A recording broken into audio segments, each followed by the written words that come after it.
This is Joseph Rebello, known to many of you on the internet as Kempo Joe. In this particular segment we're doing on YouTube, we're going to be going over one of the systems that we teach through the auspices of Rebello's Kempo Karate, which is Karazenpo Goshinjutsu, the legacy of Victor Sonny Gascon.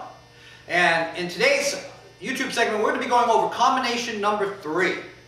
And what we're going to do over the next few weeks is going to take certain systems that I've studied and trained in and take select techniques from those systems and demonstrate them and go over some of the various aspects regarding those particular techniques.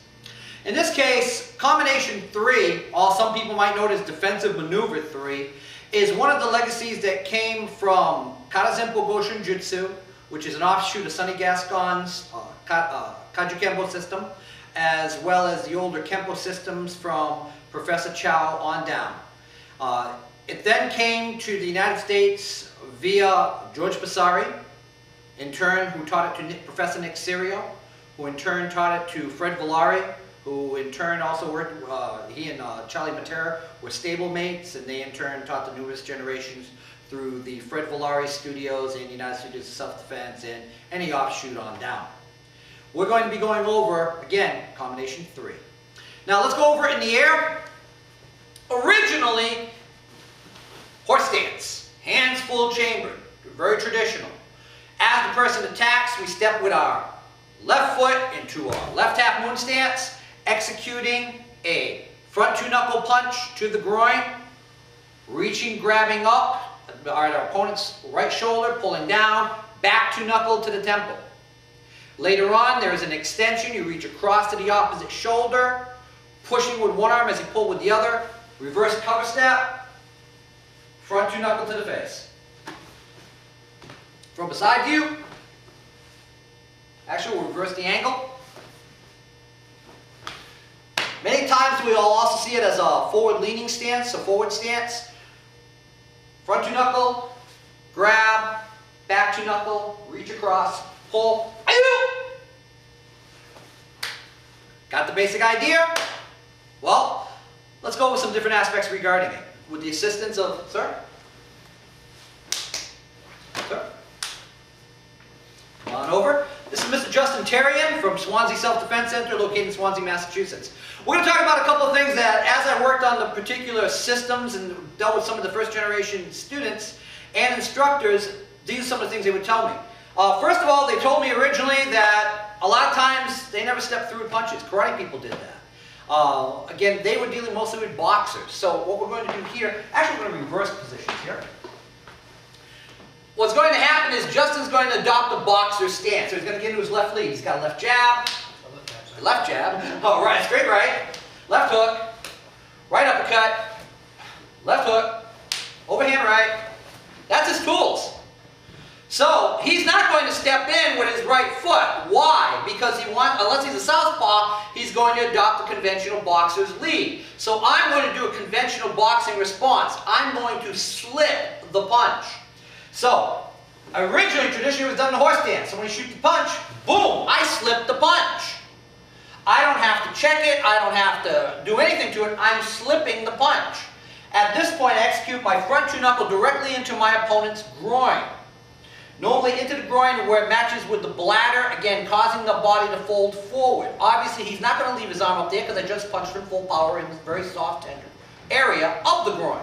Now at this point I pivot my stance and grab at his shoulder. At this point I have control of him, and now I'm going to pull his shoulder down into a back 2-knuckle to the temple. Do this technique correctly. As a great master once said, you do this correctly, you knock the opponent out, he falls off to this angle. Now, try to do the extension with that. Sir, move. 1, 2, 3. His own skeletal structure stops him. His own body alignment freezes him in place. Up. So, later, as time went on, we learned the joys of half mooning, and that doesn't mean showing one cheek. Half mooning simply is the concept of being in a left half moon stance, front foot pointed straight ahead, rear foot on a 45-degree angle, doing a C-step or half moon step moving forward while executing a front two knuckle punch. That's the key. So again, I'm here, I half moon in, boom. That's the way it was traditionally taught. The other hand was in chamber, no checks, no guards, just stepping in with the punch. So I'm basically dealing with a karate practitioner who's stepping in with a punch. That being said, again, here I am. He goes to move, wham, slip the punch. Grab, back to knuckle to the temple, reach across. This is the example of the push-pull principle. I'm going to push down diagonally with this hand as I pull back. Watch my rear foot.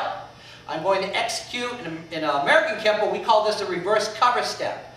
I'm going to take my rear foot, basically getting out of my own way, because this is where I'm going to drop my opponent. I'm going to push, pull, turn, and drop my opponent. Now, up. Traditionally, a lot of people would drop an opponent all the way down to the ground, then follow up with a punch.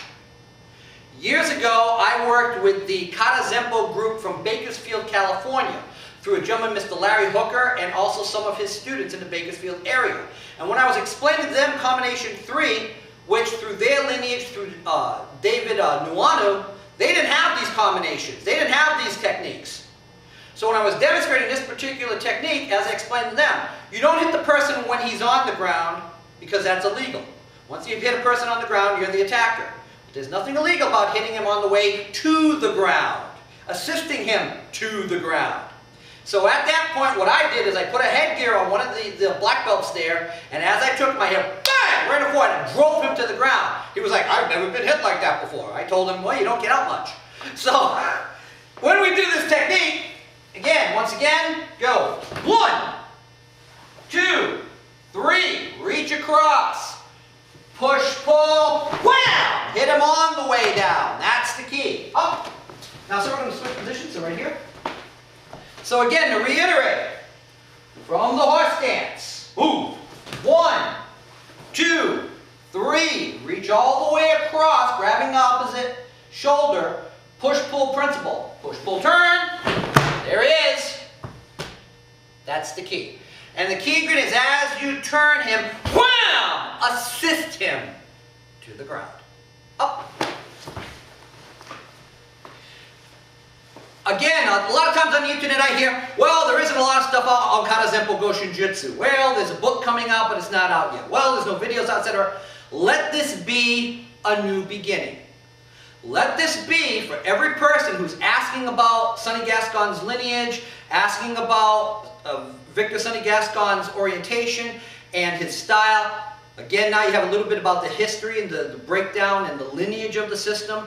You have an understanding, one of the basic rudimentary techniques taught, and hopefully you will gain some insight into that. That being said, this is Joe Rebello. Until next time, keep training.